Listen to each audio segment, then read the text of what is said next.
Hello বন্ধুরা, তো কেমন আছে সবাই? আজকে গেছিলাম আরেকটা পুকুরে ভিজিট করতে। বন্ধুরা, এই পুকুরে পাঙ্গাস চাষ করা হয়েছে, তো মাছের গ্রোথ কীরকম হয়েছে সেইটা দেখার জন্য গেছিলাম পুকুরে।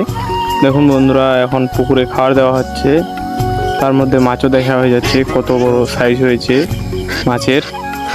দেখুন বন্ধুরা, মাছের গ্রোথটা খুব হাই হয়ে গেছে, পুকুরের জলও খুব ভালো ছিল, তার জন্য মাছের সাইজ হয়ে গেছে তোমার 1.5 মাসে তোমার মাছের সাইজ হয়ে গেছে 250 গ্রাম।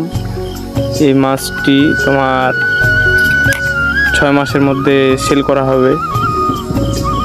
দেখুন বন্ধুরা, মাছগুলা চলে আসছে, বস খাওয়া খাচ্ছে।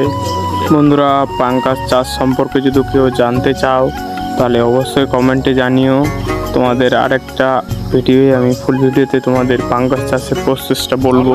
ভিডিওটি কেমন লাগলো অবশ্যই কমেন্টে জানাবেন এবং নতুন হলে চ্যানেলটি সাবস্ক্রাইব করবেন।